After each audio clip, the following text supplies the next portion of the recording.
महाभारत की कहानी द्वापर युग में हुआ। महाभारत का युद्ध केवल कौरव और पांडव के बीच की लड़ाई नहीं थी, बल्कि एक ऐसा धर्म युद्ध था जिसने कलयुग में भी बहुत कुछ सिखाया है। इस युद्ध में कई बड़े योद्धा और कई वीर शामिल हुए, लेकिन महाभारत के कुछ किरदार ऐसे हैं जिनका नाम किसी न किसी वजह से आज भी लोगों के जुबान पर आ ही जाता है। इनमें से एक नाम है अश्वत्थामा का भी, जो कि कलयुग में भी जिंदा हैं और लोगों का मानना है कि अश्वत्थामा आज भी जंगलों में भटक रहा है। अश्वत्थामा से जुड़े कई ऐसे सवाल और भ्रम हैं जिनका जवाब आज तक नहीं मिल पाया है। आखिर महाभारत के युद्ध में ऐसा क्या हुआ था जिसकी वजह से आज भी जिंदा है अश्वत्थामा? महाभारत के बारे में जानने वाले लोग अश्वत्थामा के बारे में निश्चित तौर पर जानते होंगे। महाभारत के कई प्रमुख चरित्र में से एक अश्वत्थामा का वजूद आज भी है। अगर यह वीडियो देखकर आप हैरान हो रहे हैं तो हम आपको बता दें कि अपने पिता की मृत्यु का बदला लेने निकले अश्वत्थामा को उनकी एक चूक भारी पड़ी और भगवान श्री कृष्ण ने उन्हें युगों युगों तक भटकने का श्राप दे दिया। पिछले लगभग 5000 वर्षों से अश्वत्थामा भटक रहे हैं। ऐसा माना जाता है कि बुरहानपुर मध्य प्रदेश स्थित असीरगढ़ किले की शिव मंदिर में प्रतिदिन सबसे पहले पूजा करने आते हैं। शिवलिंग पर प्रतिदिन सुबह ताज़ा फूल एवं गुलाल चढ़ा मिलना अपने आप में एक रहस्य है। हम यहाँ आपको महाभारत काल के अश्वत्थामा से जुड़े कुछ खास बातें बताने जा रहे हैं जिनके बारे में आपको शायद ही मालूम होगा। अश्वत्थामा महाभारत तथा द्वापर युग में जन्मे थे। उनकी गिनती उस युग के श्रेष्ठ योद्धाओं में होती थी। वह गुरु द्रोणाचार्य के पुत्र कुरु वंश के राजगुरु कृपाचार्य के भांजे थे। द्रोणाचार्य ने कौरव और पांडवों को शस्त्र विद्या में पारंगत बनाया था। महाभारत के युद्ध के समय गुरु द्रोणाचार्य ने हस्तिनापुर राज्य के प्रति निष्ठा होने के कारण कौरवों का साथ देने ही उचित समझा। अश्वत्थामा भी अपने पिता की भांति अस्त्र व शस्त्र विद्या में निपुण था। पिता पुत्र की जोड़ी ने महाभारत के युद्ध के दौरान पांडवों की सेना को छिन्न भिन्न कर दिया था।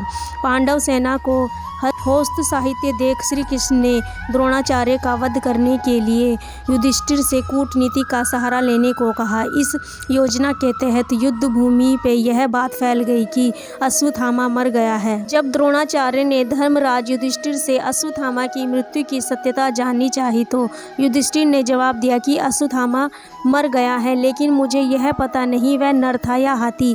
यह सुन गुरु द्रोणाचार्य पुत्र मोह में शस्त्र त्याग कर युद्ध भूमि में बैठ गए और उसी अवसर का लाभ उठाकर पंचाल नरेश द्रुपद के पुत्र धृष्टद्युम्न ने उनका वध कर दिया।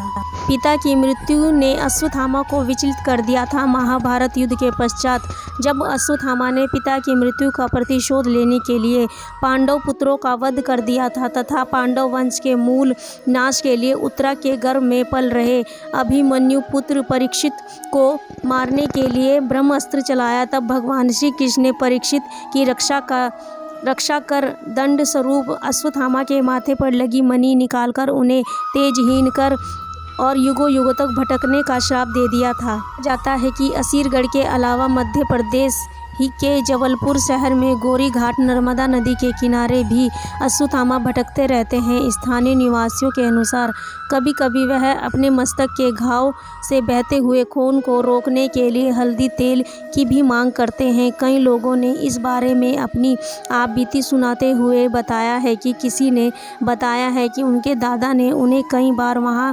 अश्वत्थामा को देखने का किस्सा सुनाया है। तो किसी ने कहा कि जब वह मछली पकड़ने तालाब गए तो वहां अंधेरे में किसी ने उन्हें तेजी से धक्का दिया। शायद धक्का देने वाले को उनका वहां आना पसंद न था। गांव के कई बुजुर्गों की माने तो जो एक बार अश्वत्थामा को देख लेता है उसका मस्तिष्क संतुलन बिगड़ जाता है।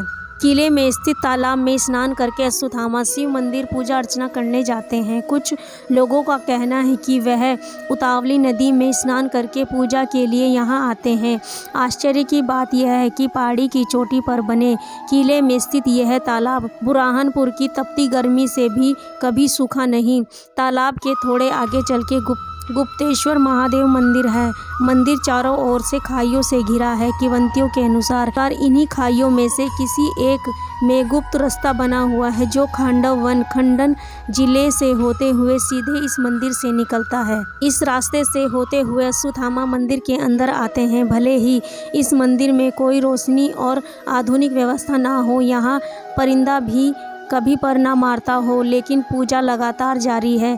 शिवलिंग पर प्रतिदिन ताज़ा फूल एवं गुलाल चढ़ा रहता है। बुरहानपुर के इतिहास संविदा डॉक्टर मोहम्मद शरीफ, प्रोफेसर सेवा सदन महाविद्यालय बुरहानपुर ने बताया है कि बुरहानपुर का इतिहास महाभारत से जुड़ा हुआ है। पहले ये जगह खांडव वन से जुड़ी हुई थी। किले का नाम असीरगढ़ यहाँ के एक प्रमुख चरवाहा असाहसीर के नाम पर रखा गया था। किले को यह स्वरूप 1380 में फारूकी वंश के बादशाह ने दिया था। जहाँ तक अश्वत्थामा की बात है तो सहीफ साहब फरमाते हैं कि मैंने बचपन से ही इन किंवदंतियों को सुना है। मानो तो यह सच है, ना मानो तो यह झूठ।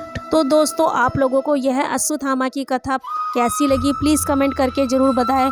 और आप लोगों में से जो भी कोई लोग इस विषय पर कुछ जानते हैं तो प्लीज़ कमेंट बॉक्स में अपनी राय ज़रूर दें। और आप लोग कहां से हमारा चैनल देख रहे हैं ये भी आप कमेंट करके बताएं। और आप लोग अगर हमारे चैनल पे न्यू हो तो हमारे चैनल को लाइक करें, शेयर करें, कमेंट करें, सब्सक्राइब करें और हमें सपोर्ट करते रहें। सभी का दिल से धन्यवाद।